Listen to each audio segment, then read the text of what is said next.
Imbauan Gubernur DKI Jakarta Anies Baswedan yang mengajak umat muslim di ibu kota untuk bersama-sama membaca Al-Quran dilaksanakan sejumlah warga di halte bus Transjakarta Harmoni, Jakarta Pusat. Mereka berharap kegiatan ibadah di bulan penuh berkah ini bisa terus dilakukan di bulan-bulan lainnya.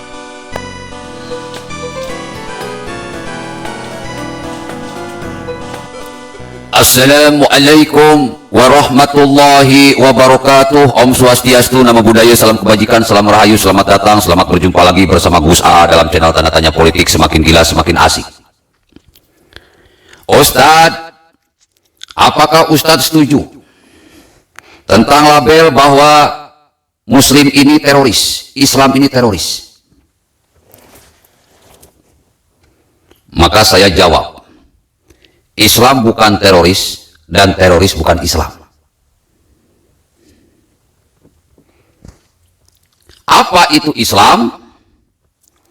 Kalau pengen tahu apa itu Islam, maka perhatikan umat muslim ketika mau memulai sesuatu baca apa?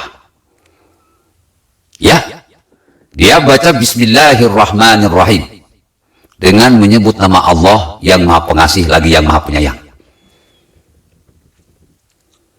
Mau makan, orang Islam pasti menyebutkan Bismillahirrahmanirrahim dengan nama Allah yang Maha Pengasih lagi Maha Penyayang. Mau tidur, pasti mengucapkan Bismillahirrahmanirrahim dengan menyebut nama Allah yang Maha Pengasih lagi yang Maha Penyayang. Mau apapun, orang Islam pasti menyebutkan dengan nama Allah yang Maha Pengasih lagi yang Maha Penyayang. Jadi Ustadz, Islam itu apa? Islam itu adalah agama yang mengajarkan kepada umatnya untuk berkasih sayang dengan seluruh umat manusia atas nama Allah. Itu orang Islam. Tapi itu yang dibom Bali, yang ngebom kafe di Bali, katanya orang Islam. Bukan, itu bukan orang Islam, tapi orang yang ngaku Islam. Semua orang bisa ngaku Islam, tapi dia bukan orang Islam karena tidak memiliki ciri-ciri dari ajaran Islam. Apa itu? Berkasih sayang dengan seluruh umat manusia atas nama Allah. Yang ngebom gereja, yang ngebom kantor polisi, yang ngebom Hotel Marriott, yang ngebom halte busway, itu juga orang Islam? Bukan, itu bukan orang Islam. Orang yang ngaku Islam. Siapapun bisa ngaku, tapi kalau orang Islam belum tentu. Cirinya tadi, orang Islam itu adalah yang berkasih sayang dengan seluruh umat manusia demi mendapatkan ridho Allah. Kalau itu Gubernur Anies Baswedan yang memperoleh jabatan dengan cara menghalalkan segala cara menzolimi Ahok, bahkan memenjara Ahok, apakah itu orang Islam? Bukan, dia bukan orang Islam. Dia cuma ngaku Islam. Siapapun bisa ngaku. Orang Islam itu tidak mungkin menghalalkan segala cara untuk mendapatkan kekuasaan. Dia akan lebih memilih cara-cara yang bersih, cara kasih sayang untuk mendapatkan jabatannya demi mendapatkan ridho Allah. Makanya kata Allah, wa minan nasi may yaqulu amanna billahi wa bil yaumil akhir wa ma hum bimumin. Banyak orang yang mengaku beriman kepada Allah dan hari akhirat. Banyak orang yang mengaku Islam, tapi dia bukan orang beriman dan dia bukan orang Islam. Kalau orang Islam tidak memiliki kasih sayang kepada sesama manusia, dia ngaku Islam, yakinlah dia bukan orang Islam. Lalu siapa dia? Setan. Karena setanlah yang akan membuat kerusakan dan pertumpahan darah. Makanya dijelaskan oleh Nabi, man salimal muslimuna min lisanihi wa yadihi. Apa itu yang dimaksud kasih sayang? Apa itu yang dimaksud orang Islam? Orang Islam adalah orang yang memiliki kasih sayang di mana lisan dan tangannya tidak menyakiti orang lain. Jadi kasih sayang digambarkan dalam Al-Quran dalam ayat basmalah.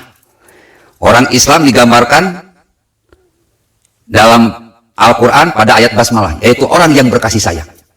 Dalam hadis lebih jelas lagi, orang yang berkasih sayang itu adalah yang lisan dan tangannya tidak menyakiti orang lain.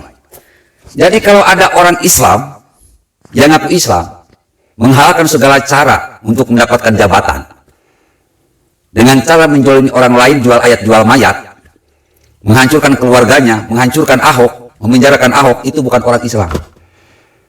Siapa? Cuma ngaku Islam. Siapa mereka? Manusia setan. Qalu ataj'alu fiha ma yufsidu fiha wa yasfiku dima. Mereka membuat kerusakan dan permusuhan.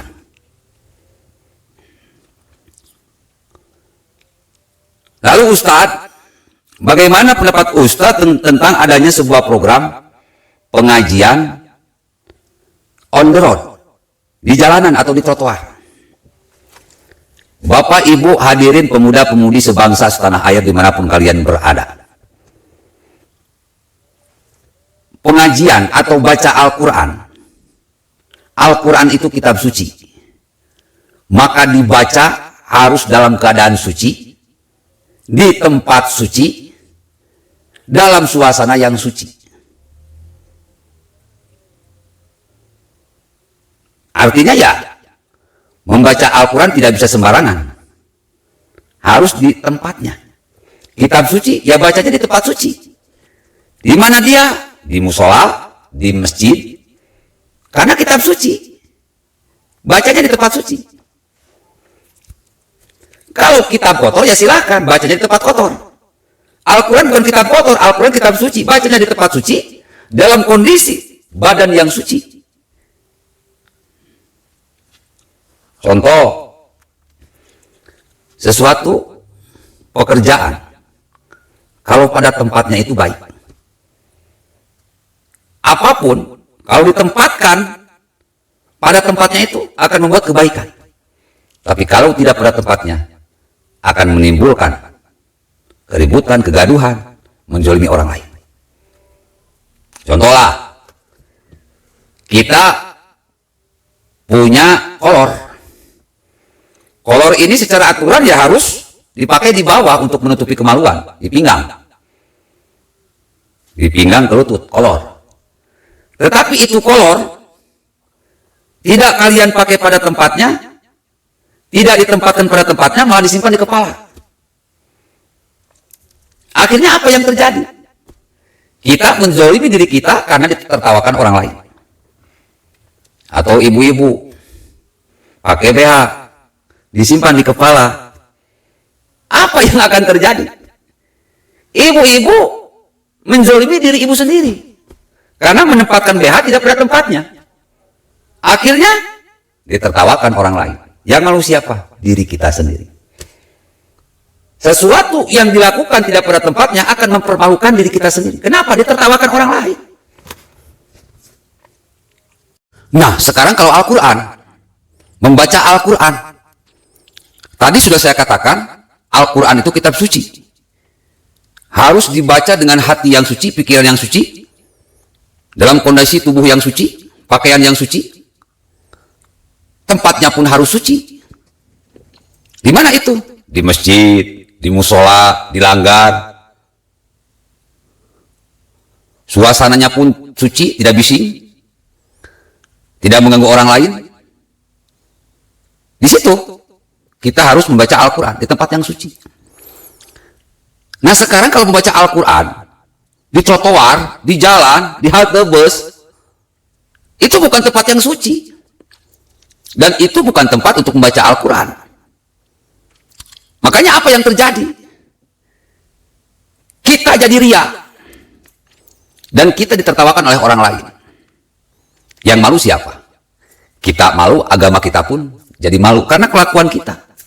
Yang tidak mampu membaca Al-Quran di tempatnya. Makanya saya dari kemarin cuma bisa geleng-geleng kepala. Orang-orang kayak gini yang ingin menegakkan syariat Islam. Sementara mereka tidak ngerti apa itu Islam. Sholat di jalanan. Sholat itu kan harusnya di masjid. Berdoa sambil marah-marah. Berdoa itu kan harusnya syahdu. Ya Allah, jika engkau tidak memenangkan kami, tidak akan ada lagi orang yang menyembah kamu. Ini doa sambil marah-marah sambil ngancem. Tidur malah di masjid. Mereka-mereka ini tidak bisa menempatkan sesuatu pada tempatnya. Akhirnya membuat dirinya malu dan dipermalukan karena ditertawakan orang lain.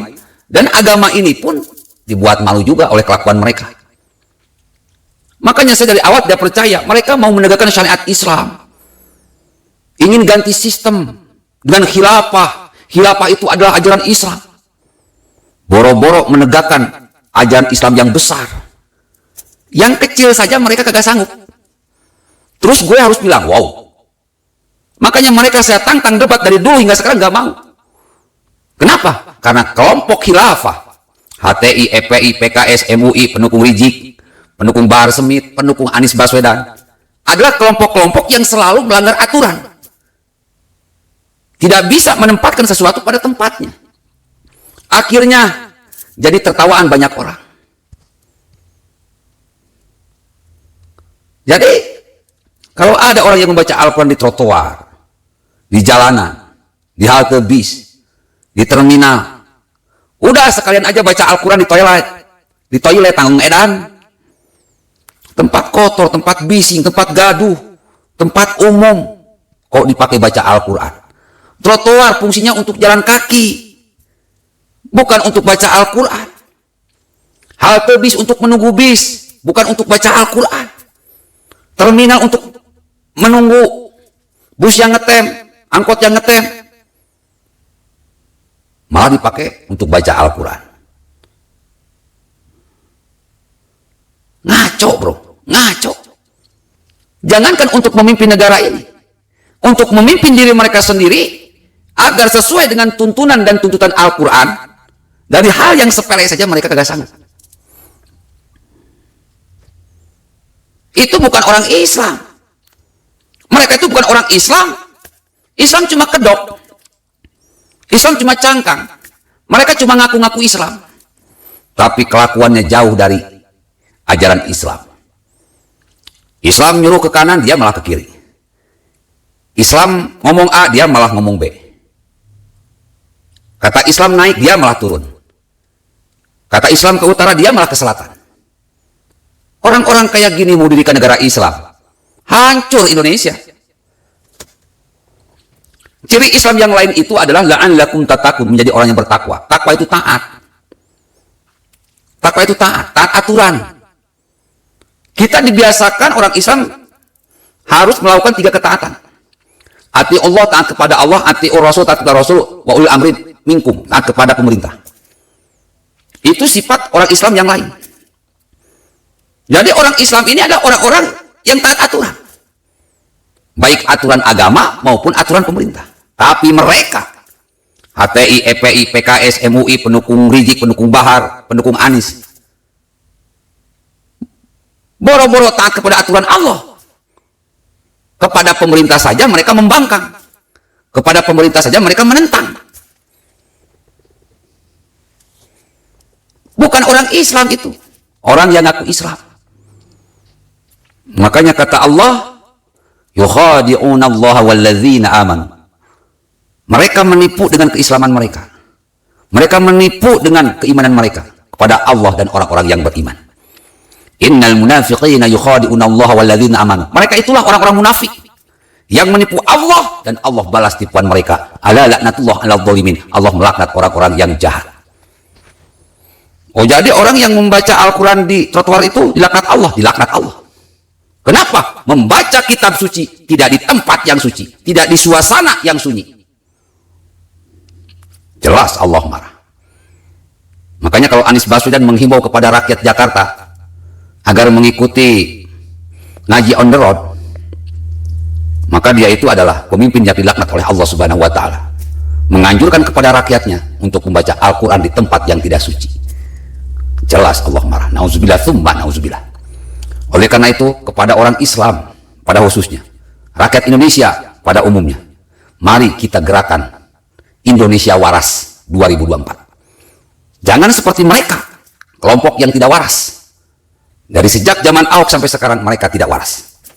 Boro-boro mentaati aturan Allah, mentaati aturan pemerintah saja mereka tidak mau, selalu membangkang, menentang, menghina, merendahkan, bahkan mau melakukan kudeta.